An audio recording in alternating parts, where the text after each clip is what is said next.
இந்த ஒரு பாட்டு மூலமாவே தெரிஞ்சுக்கலாங்க நம்ம மாரி செல்வராஜோட ஐடியாலஜியும் நம்ம வெற்றிமாறனோட ஐடியாலஜியும் வந்து வெவ்வேறா இருக்கு அப்படிங்கறத. 500 ஆண்கள் குடித்துக் கொண்டிருக்கிறார்கள், ஒரு பெண் ஆடிக்கொண்டிருக்கிறார். அதை நம்ம பார்த்துக்கிட்டு இருக்கோம். 50 பேர் 50 ஆண்கள் முன்னாடி ஒரு பெண்ணை நிப்பாட்டி ஆடக்கூடிய சினிமாவை தொடர்ந்து ஆதரிச்சுட்டு வந்திருக்கீங்க நீங்க. ஏன்னா யாருன்னு போய் பேசுறது. அப்போ 50 ஆண்கள் முன்னாடி ஒரு பெண் ஆடும் போது, முதல் பாட்டுக்கு ஆடும் போதே தடுத்து நிறுத்துக்க வேண்டிய சமூகம் ஏன் தடுத்து நிறுத்தல? இப்போ ஆணும் ஒரு பெண்ணும் ஆடினா அது காதல், அல்லது ஆண்களும் பெண்களுமாக சேர்ந்து ஆடினால் அது கொண்டாட்டம்.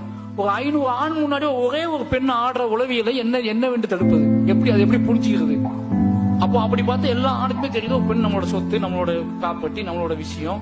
அதை பொண்ணு நம்மளோட போதை பொருள். அதை இசைக்கு மயங்கணுமா, இல்ல அதோட மெயின் ஸ்ட்ரீமுக்கு மயங்கணுமா? எதுக்கு மயங்கி நம்ம அதை அங்கீகரிச்சோம்? முதல்ல அது ஒரு ஐட்டம் சாங் ஒரு பேர் வச்சிருக்கோம். போதையா ஒரு பொண்ணை தமிழ் சினிமா இலக்கியம் எல்லாத்துலயும் பயன்படுத்திட்டு தான் என்டர்டைன்மெண்டா இருக்கு, இது ஜாலியா இருக்கு, அதை அப்படி விட்டுலாம், இதை இப்படி விட்டுலாம்னு விட்டுக்கிட்டே இருந்தோம்னா நம்ம மிகப்பெரிய ஒரு